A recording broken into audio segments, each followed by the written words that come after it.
Hello, everyone. Happy Monday. Welcome back to another episode of AKP Sports Talk. As always, I'm Ari here with Korea. NFL regular season is officially over. We have the playoff bracket set.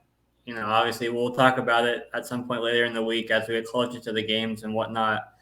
But we'll start off with a recap. And Korea, you had a nice 3-0 sweep on your plays here over the weekend. Talk about those and how you thought that they went. Yeah, I'll go to Illinois and Purdue first, and I was pretty happy to see that game go over. I kind of knew, Illinois' perimeter defense always not the strongest, and I knew that kind of meant, Braden Smith and along with Fletcher Lawyer, we're gonna have good games, and they respectfully did, and obviously Zach Edey was gonna get his, and I kind of thought Illinois was hopefully going to keep it close, and they eventually did. Obviously, pushing for that over. That over was free. I think that cat was catch with like 3 minutes left, so I didn't really have to worry about the end of it. It was obviously a great game to watch, but I just knew both offenses were going to come up and pretty much be. These are two of the best offenses I'd say in the Big Ten this year, especially Purdue. We always talk about Zach Edey kind of being the main guy, inside, but obviously, with Illinois having a lot weaker perimeter defense, it kind of offered, Braden Smith and Fletcher Ward to kind of have a, better days. So that was nice to see that over, and obviously both teams shooting the ball well. So, that over was pretty sweat free. So I definitely, will gladly take that. And then moving on to the Saturday sweep, first the Steelers -3. I saw so many Ravens +3.5 tickets, and I knew the Ravens obviously, were resting all their key starters, and everyone knew that, and we didn't know like how well and. The weather for that game was absolutely horrible. It was pouring left, right, and sideways, all different types of directions. And the Steelers, obviously, they did just enough to get the job done. Obviously, that game went under, and the Steelers pulled out the -3. They won by a touchdown. Both offenses didn't really get anything going throughout the first half until, some big runs from Jalen Warren and Najee Harris, setting up the Steelers team, which is kind of what they leaned on last week against the previous week against the Seahawks. They were very run heavy, kind of establishing the run with their offensive line and, getting, first down carries of 5 or 6 yards to kind of set up second and short. And that's, kind of what the Steelers team did all day. And obviously we know the big 71-yard catch from Mason Rudolph to Deontay Johnson. And obviously the Steelers did get the win. So that -3 was great to see, obviously. But, tough loss for the Steelers, losing TJ Watt in that game. He is now downgraded to a grade 2 MCL sprain. So he's probably going to be out for that pivotal wild card game against the Bills on Sunday, or I believe it's on Sunday, or maybe it is Sunday morning. Excuse me. Yeah, they're in the Sunday morning slate. But, obviously nice to see the Steelers get the win on the road, obviously in a must-win game for them, obviously, trying to make the playoffs. And they did with a little help from Tennessee. So that was obviously great to see the Steelers get that -3 for you. And then Tennessee, the Texans on the money line straight up -122. That was obviously one of the games of the year, you can honestly say, back and forth, kind of seeing how the Colts offense didn't really get anything going through the air, but on the ground, it was the Jonathan Taylor show. He had almost 200 rushing yards, and that's kind of crazy because we always talk about how this Texans rush defense has always been one of the better ones, in the country. But, off on the ground on Saturday, it was just all Jonathan Taylor. But, and obviously you can blame, Goodson or whatnot, or you can blame anyone, but, the Colts had a chance to drive, and their drive comes up just a little short. So the Texans escape Indianapolis with the win in what I thought was a really, really fun game. Obviously, it started with that big 75-yard bomb from CJ Stroud all the way to Nico Collins over the top. And, I kind of thought Houston was going to control things, but, the Colts never, backed down, and, they never back down, never what? Exactly. And, it was definitely a very competitive game, a lot of fun. Obviously, part of me obviously had to root for Gardner Minshew, and, obviously, his story, and obviously him being a Coug and all that stuff. But, tough luck, especially on that fourth down conversion. If that goes in, who knows how that game finishes. And, maybe the Colts are, winning the AFC South instead of instead of the Houston Texans. So, we'll take that 3-0 weekend. I love that card for me. Illinois, Purdue, on Friday, like I said, I thought that was going to be a very offensive game, and, it proved to be. Illinois did cover, so I knew that Purdue spread was a little too much, but I did like this game to go over. And then the Steelers -3, a very sloppy, just bad weather game, with all these guys resting for the Ravens and the Steelers obviously needing this for their playoff sakes. Definitely getting that big win. And the Texans obviously straight up on the money line on Saturday against the Colts in what was one of the better games of the season, before it concluded yesterday night. Definitely a fun game, to end both of their seasons, both regular seasons for them. Unfortunately for the Colts, ending their season in general, and for the Texans now getting ready for a pivotal playoff matchup against the Cleveland Browns this weekend. But Ari, let's do your recap now. How did you do this weekend? Yeah, 2-1 for me on here. Started off on Friday. The Pacers won by 24 in the first half, so that was about as sweat-free as it gets, winning, covering the 1.5 by 22 points, basically. You talk about the Texans on Saturday. Obviously, yeah, I thought after that touchdown on Nico Collins on that first play, I thought Texans were going to win by 10 plus, pretty easily. But the Colts were scrappy. They did their best to stay in, and like you said, they had a chance, and it was in Tyler Gibson's hands. It was also a little bit behind him, but it still hit his hand. So you can obviously you feel for Goodson. He was obviously super emotional after the game for obvious reasons. So obviously a tough way to go out for the Colts, but we'll take it for our sake. Being on Houston in that game. And then the Eagles-Giants went 27-10 Giants. The Eagles basically rested everybody in the second half, which, made sense. But I thought in the first half they could score more than 10 points. Or no, they scored 0 points in the first half, I think. I think it was like 20, wasn't it? I think it was 20-0 at half Giants. So, just the way it goes sometimes, obviously. The bigger worry for the Eagles now is not only, just how poorly they've been playing, but now A.J. Brown's knee injury that he suffered as well in that game. So, obviously we'll monitor that throughout the week, but Eagles kind of, not that the Bucs are playing that well themselves, either. I mean, they couldn't even score a touchdown against the Panthers, so it should be a game of, it should be an interesting game between the Eagles and the Bucs. But yeah, 2-1 the weekend for me. So, we'll take a positive day and a sweep for you, obviously. Yeah, you mentioned the Pacers. You mentioned their first half, obviously spread -1.5. That was pretty sweat-free. They won that game pretty big. I think they won by like 30. They were up by like 14 at the end of the first quarter, so it was looking pretty sweat-free. The Pacers offense, at home, one of the best, and obviously the Hawks defense, pretty Swiss cheese, and that's kind of the reason why. Not the Seahawks. Well, yes, the Seahawks as well, but the Atlanta Hawks, different Hawks. The Atlanta Hawks, obviously, one of the worst defenses in the NBA, of course, and obviously, selling at the deadline, they've been talking about, keeping only a couple guys. Different team, same story.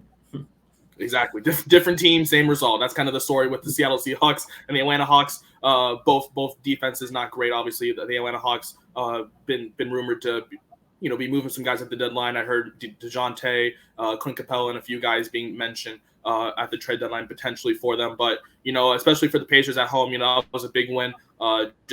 I think they won by 34 full game, but obviously you only had the first half, so that was nice to see. You mentioned we already talked about the Texans, and then the Eagles Giants. That was just a tough look. I mean, if you would have said that game was 27-10 and the Giants won, I would have been looking at you. But then at the same time, you mentioned, I didn't watch a single minute of that game because obviously I had bigger games on to watch. But if for everyone who did, obviously. We saw many injuries. Obviously, AJ Brown going down. I think Rodney Brown, their star safety, he had a torn ACL diagnosed with that, so he's going to be out for that game on Monday next week.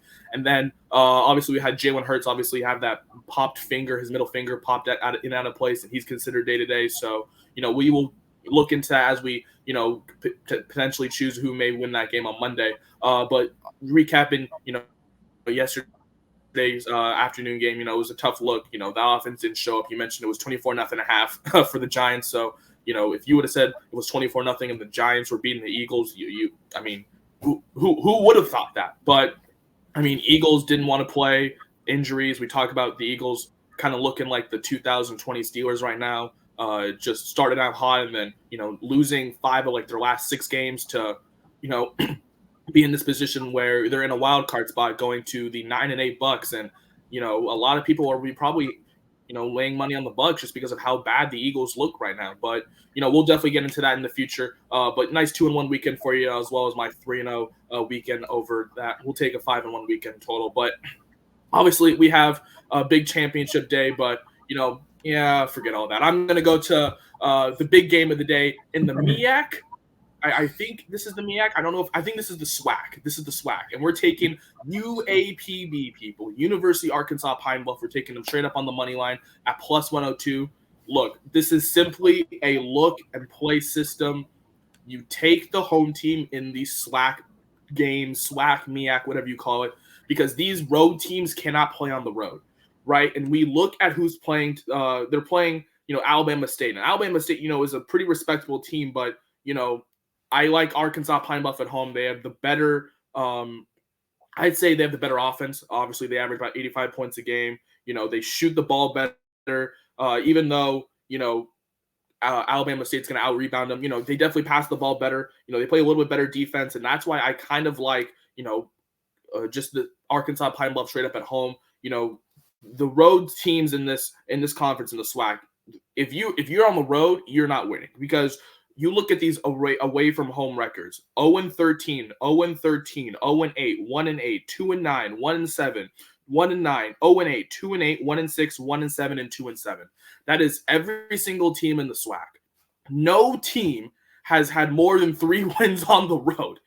And I'm just looking at this slate here, and I'm seeing UAPB, the better shooting team. They're at home. They're hosting Alabama State, even though they are a little bit better defensively in terms of inside perimeter defense and, and getting inside the lanes. I just like the better offense to be better at home. And so you're getting them at plus money right now. It's pretty much almost even, but it's pretty much plus money. I'm taking Arkansas Pine Bluff at even money almost at plus 102. I think they get the job done, in this spot at home when, better offense. And obviously, as I talked about, that it's not even a system. You just look at all the road records for the SWAC and you gasp because of how bad it is. No team can win on the road. So I'm taking UAPB straight up at home. And then, going to one of my favorite, not really talked about schools right now, out of the Southland, I'm taking McNeese. I'm taking them on the spread at minus 19. This team is really good.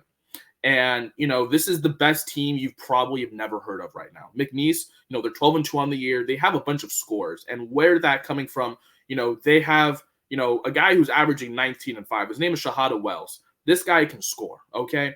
And, Northwestern State is really bad, okay?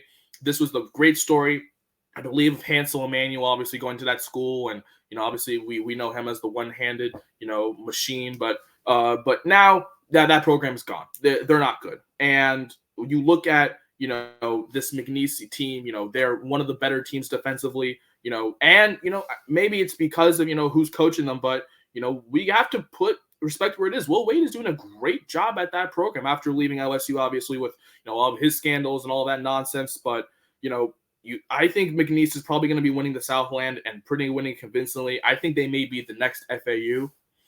Yeah, you heard that right. A team you never heard of that may sneak into March Madness and go on a big run. They have a really easy conference. There's really no one, it's really going to be in their path. They also have pretty good wins as well throughout the season, just, outside their conference. They've beaten VCU on the road, obviously a well-respected team. Their only 2 losses on the season come to a really good Louisiana Tech team on the road. And then obviously, I believe they lost earlier this month, or last month, excuse me. But we have to put respect on this team's name. They beat Michigan on the road. Yeah, that's right. They beat Michigan by 11. And yes, you can say Michigan's not a great program, but, this McNeese team is really good defensively. And I feel like, the way that they're going, I think they're just going to run through this conference. So I think they win by almost 30 tonight. I think you just look at how their defense is versus Northwestern State. They have no offense. I mean, their defense is absolutely abysmal. So I'm just taking the better team on the road. Give me McNeese minus 19. Those are my 2 plays. Sorry, excuse me. It's getting a little hot in here. I have to. Excuse me, 1 second here. Give me a second here. But I know you got a. Oh, sorry, 1 second here. I know you got a game pick today. Who are you going with today? Yeah, we'll save that for a second. We'll start off with my first play, and it's the first play of a sport for all of our episodes. Tennis. We're going to the hard court, but not the hard court, not the hard wood, but the hard court. These are all the kind of the pre-tune-ups for the Australian Open that starts on, I believe it's Sunday, because that's Monday, Australia. Yeah, that's Monday, Australia. So Sunday night. This is ATP Auckland. Sebastian Offner, money line. He's facing Denis Shapovalov, who is coming off a knee injury. This is his first match since July. He withdrew from the U.S. Open in August due to his knee injury. He's been sidelined pretty much since, I think since July. So obviously a long, whatever that is, 6 months, basically 5-6 months. And Offner has won 3 of his 4 matchups since the new year. So this is really just fading Shapovalov, who's coming off a long absence. Who knows? Even when he was healthy, he was super inconsistent, as a player. And now, 5-6 months off, coming off a knee injury that I think it was just kind of an injury that was just kind of, he was just dealing with it on and off. So he's had to take some time off to fully heal. And so, hopefully he's fully healthy now. But even if he is, missing as much time as he has, I'm just taking the guy who's played a lot more recently and who has played well recently, winning 3 of his 4, like I said, since the start of the new year. So that's mostly the reasoning for that play is just, as Shapovalov just having so much time off and Offner playing well recently. And then we go to the big game tonight. And, I think it's going to be a matter of, Michigan trying to control the clock, with Corum in the run game. And then, their defensive line putting pressure on Penix against, one of the best offensive lines, in the country. So I think that's really what it's going to come down to. I've been backing UW all season, so I'm not going to stop now, obviously. But I think that's going to be the big – I think UW, if they win the toss, they should take the ball first and try to get off to an early lead. The defense for the Huskies has stepped up a little bit more recently compared to early in the year, but, it's still, especially against the run, still is a weakness. But, they just have to try to put Michigan in obvious passing down situations and make McCarthy beat them and not Corum. Obviously, Michigan's going to try to control the clock and keep the ball out of Penix's hands. So it's just going to be a game of, what's the like chess or checkers or whatever, like whoever can just control the game in their favor. Obviously, UW wants to play in a more higher scoring game, high tempo, pass heavy, and all of that. Michigan wants to slow the game down, slow the clock, keep the ball out of Penix's hand. So, we'll see how it plays out. Obviously, there's arguments for both sides, but I've been on UW all year, so we're not stopping now. Yeah. Yeah. What? I really don't know what else to say. I mean, I'm not watching. I have no interest. I will gladly be, tuning into some other things, but not giving that attention. But I hope obviously you go 2-0 today. As you know, obviously we like to go 2-0 obviously on our program here. So I hope you go 2-0 obviously for your sake, Ari, and then going back to my plays, nice little 2-0 day. Hopefully for myself with Arkansas Pine Bluff on the money line and then McNeese -19. You can find all of these plays once again posted on our Twitter, AKP Sports Talk. We'll have our full card posted later momentarily. But just for this episode, that's going to do it for AKP Sports Talk. Tomorrow, we'll be going over a little bit of what's going to be happening in the future for our future episodes and what future scheduling will be looking like. But for now, that's going to be it for AKP Sports Talk. That is Ari. I'm Korea. We will see you guys tomorrow.